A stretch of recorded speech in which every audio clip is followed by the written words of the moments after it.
Slick back. No, no, slick back. That's what I said. Slick back. No, nigga, I'm a pimp named Slick back. Pimp named Slick back. Pimp named Slick back. Nigga, are you deaf? I'm a pimp named Slick. Halo guys, welcome back to my channel. Mungkin bagi teman-teman ada yang udah kenal sama aku, ataupun bagi teman-teman yang belum kenal sama aku, ada pepatah pernah bilang, tak kenal maka tak sayang. Jadi aku di sini ingin memperkenalkan diriku. Nama aku Yesa.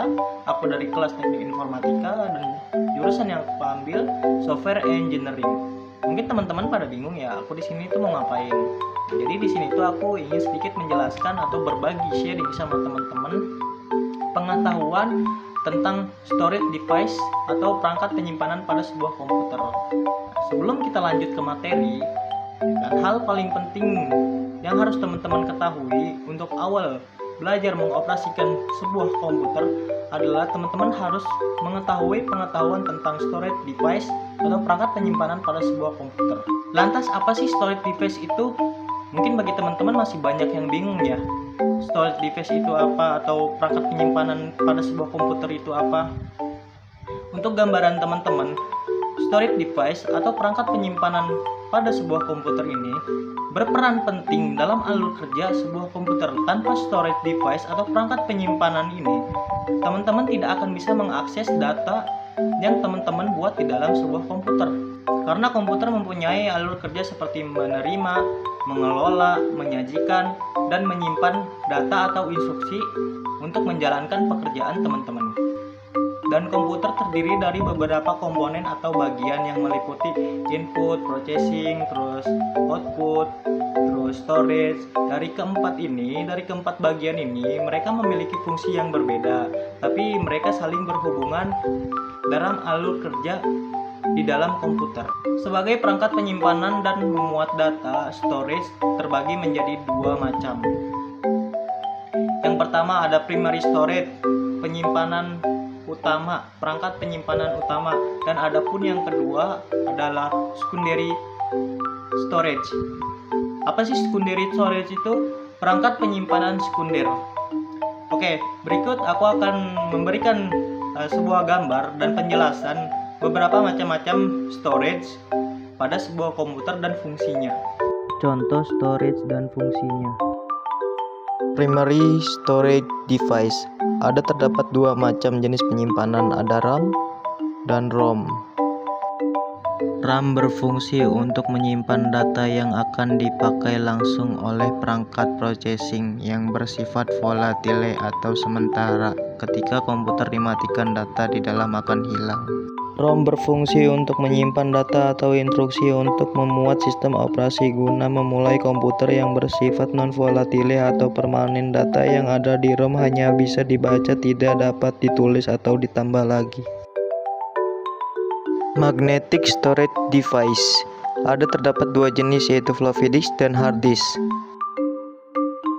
Floppy disk atau bisa disebut disket memiliki fungsi untuk menyimpan data pada komputer secara eksternal.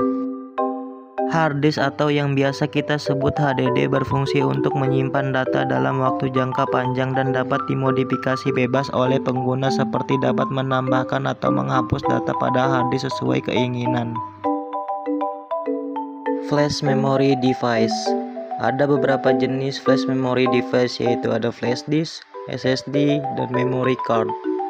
Flash disk untuk menyimpan data dalam komputer jangka waktu lama secara eksternal. Flash disk ini menggunakan teknologi chip dan dapat terhubung ke komputer via port USB, memudahkan pengguna untuk membawanya kemanapun. SSD memiliki fungsi sama seperti hard disk, yaitu menyimpan secara permanen di komputer. Namun SSD ini menggunakan teknologi chip dan memiliki kemampuan baca dan tulis data yang lebih cepat ketimbang hard disk. Memory card berfungsi menyimpan data komputer secara permanen dan eksternal. Memory card biasanya digunakan untuk memindahkan data di komputer ke perangkat mobile seperti ponsel atau sebaliknya. Optical storage device memiliki dua jenis, ada CD dan DVD. CD atau yang bisa disebut compact disk merupakan penyimpanan eksternal pada komputer. CD bisa menyimpan data secara permanen. CD dibagi ke dua tipe, yakni CD biasa yang cuma bisa menulis sekali data dan CD-R yang bisa menambahkan data secara bebas. DVD memiliki fungsi yang sama seperti CD, akan tetapi kapasitas penyimpanan DVD lebih besar, bisa mencapai 8,5 GB dibandingkan CD yang hanya berkapasitas 700 MB. Cold storage device. Secondary memory device sekarang tidak hanya berupa fisik yang dapat digenggam oleh pengguna lewat storage device. Pengguna bisa menyimpan data lewat server penyimpanan yang bisa diakses secara jauh. Salah satu contohnya adalah Google Drive, Dropbox, iCloud, Microsoft OneDrive, dan masih banyak lainnya. Nah, bagaimana teman-teman? Udah mulai mengetahui kan sekarang macam-macam dan fungsi dari storage device atau perangkat penyimpanan pada sebuah komputer. Mungkin materi kali ini bakal aku akhiri. Terima kasih yang udah nonton. Jangan lupa share, comment, like, and subscribe. Terima kasih.